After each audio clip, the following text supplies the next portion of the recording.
Halo, assalamualaikum teman-teman. Balik lagi ke channel YouTube aku. Jadi sebelumnya kan aku udah sempat bilang kalau misalkan dari satu hutang itu kita bisa merembet kemana-mana. Nah, dan ceritanya teman aku itu kan dia dari satu kartu kredit, jadi sekarang dia udah nunggak 3 kartu kredit. Nah, ini salah satu chatannya dia, maksudnya DC apa sih, desk kolektornya itu WhatsApp ke dia. Nah, WhatsAppnya itu kayak gimana? Yuk kita lihat aja yuk. Nah, ini nih dari salah satu banknya. Bisa dilihat, teman-teman lihat sendiri ya, nggak usah aku sebut. Ini fotonya sih, ini cuma namanya ini Rin, namanya Rin. Nama deskolnya biasanya sih mereka pakai nama palsu ya, nggak mungkin pakai nama biasa, nama aslinya mereka. Nah, terus chatnya apa aja?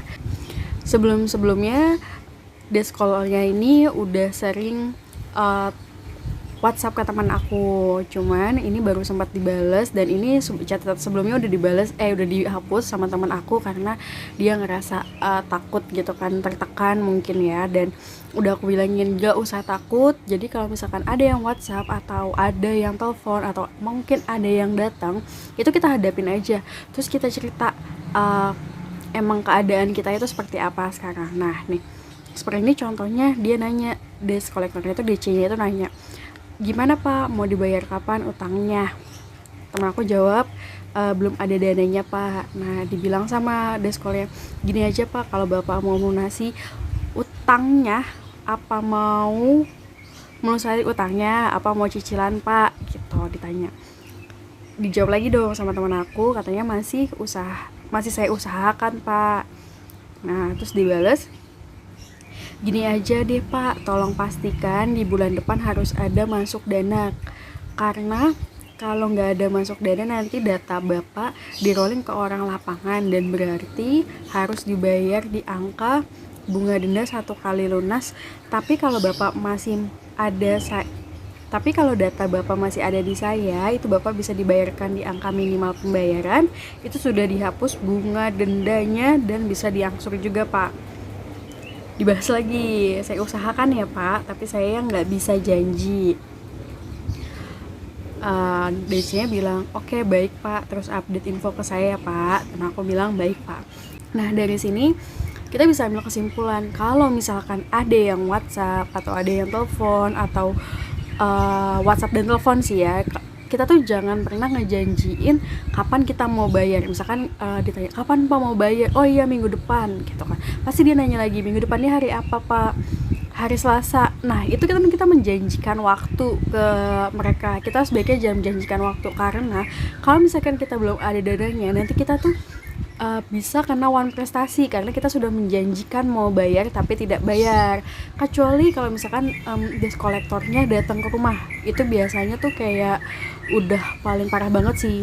Jadi mereka tuh pasti ngotot banget, ayo pak bayar pak, kapan mau bayar gitu. Kita juga kan jadi lebih jiper gitu kan, lebih tertekan lagi.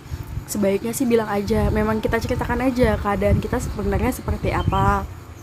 Dan kalau misalkan mereka masih ngotot untuk bayar, ya bilang aja, ya sudah pak, saya bisa bayar awal bulan misalkan gajian, tapi jumlahnya jangan dijanjikan.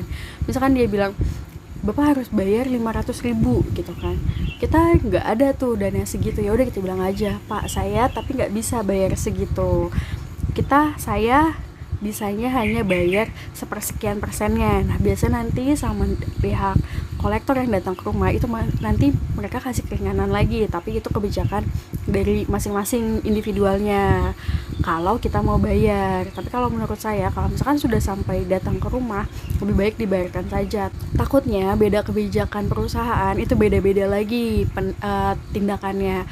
Ada yang 1 kali mereka datang kita tidak bayar, terus mereka nanti tidak datang lagi, cukup WhatsApp saja. Tapi ada juga yang mereka datang 1 kali kita tidak bayar, mereka akan datang lagi. Nah, ini kan juga takutnya kitanya juga makin down, makin depresi atau makin tertekan. Lebih baik kita cicil aja kalau misalkan desk kolektornya memang datang ke rumah gitu.